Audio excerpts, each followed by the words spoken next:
Diving techniques through time. As humans, we've always been fascinated by what lies beneath the surface of the water. Whether it was for necessity or just plain curiosity, we've come up with many ingenious ways to explore the underwater world. From the earliest primitive methods to today's highly advanced techniques, diving has come a long way. Join us as we take a journey through time and explore some of the most amazing diving techniques that have ever existed. Early days before the invention of modern scuba equipment, divers had to use other means to explore the depths of the ocean. One of the earliest recorded instances of a diver-like activity dates back to 1500 BC in Egypt. During an excavation at the pre-dynastic cemetery of Helwan, archaeologists discovered the remains of a diver who had likely used a type of diving bell. This device consisted of a watertight chamber attached to the diver's waist with a tube leading to the surface for air. While this technique allowed the diver to stay underwater for extended periods, it also restricted their movement and made communication with others on the surface difficult. Another early form of diving took place in Greece around 400 BC, when sponge divers would hold their breath and dive to the bottom of the sea to harvest sponges. These divers would typically use a weighted belt to help them descend and a long hooked stick to reach the sponges. They would then collect the sponges by hand and bring them back to the surface. This method was not only dangerous but also quite laborious. During the Middle Ages, salvage work became an important part of maritime trade, and salvage divers were often employed to recover goods from underwater wrecks. These divers would typically use weighted barrels or iron pots filled with lead to help them descend. They would then use long hooks to attach themselves to the wreck and retrieve valuable items such as gold and spices. The risk of drowning was high, and many salvage divers did not survive their expeditions. In the 16th century, the first diving bells made their appearance. These were large, bell-shaped containers that could be lowered into the water with a diver inside. The diver would then open a valve at the bottom of the bell, allowing water to flow in and push out the air. This created a pressurized environment that allowed the diver to breathe underwater. While this technique was a significant improvement over previous methods, it still had limitations. The diver could only stay underwater for a few minutes, and the equipment was bulky and expensive. Another innovation came in the 17th century with the invention of the water supply pump by Edmund Custis.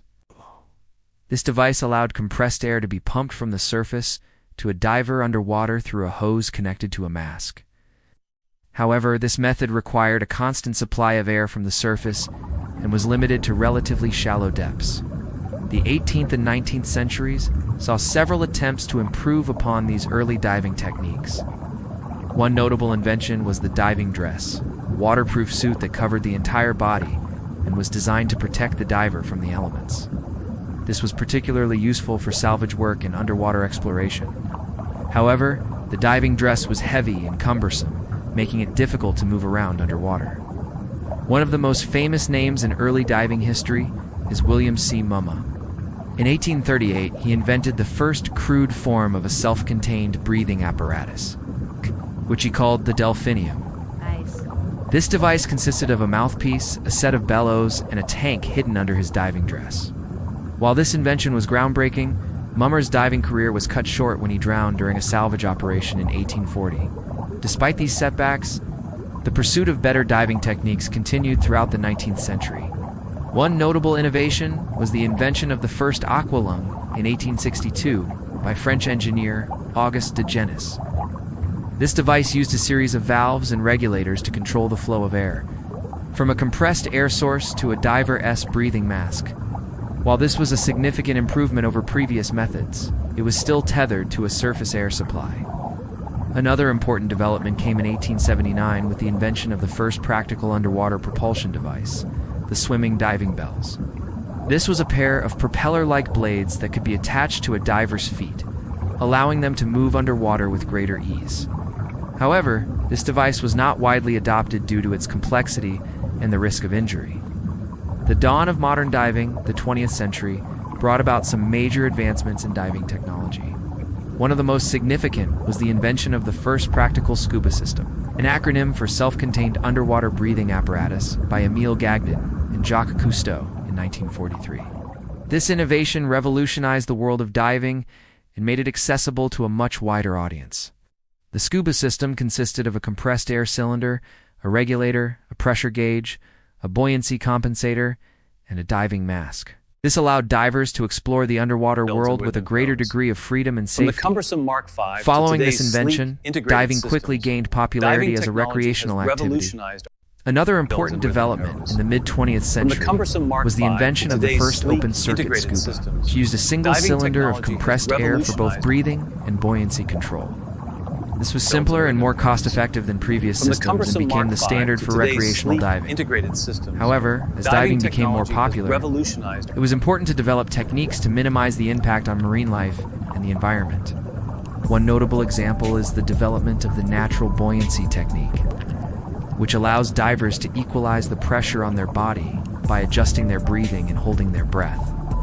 This technique helps divers maintain neutral buoyancy underwater, allowing them to conserve energy and move more efficiently. Another important technique developed in the mid-20th century is the use of a dive computer, an electronic device that helps divers keep track of their depth, dive time, and other important information.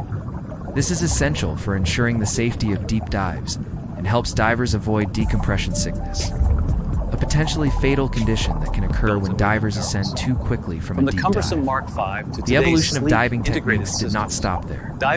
In the late 20th and early 21st centuries, several new techniques and specialties emerged.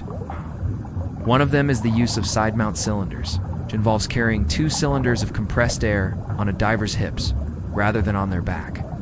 This allows for a more streamlined profile and easier access to the air supply.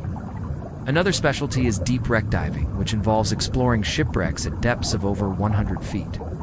This requires specialized equipment and training, including the use of decompression gas and longer bottom times. More recently, the use of mixed gases has become more common in deep diving to reduce the risk of decompression sickness.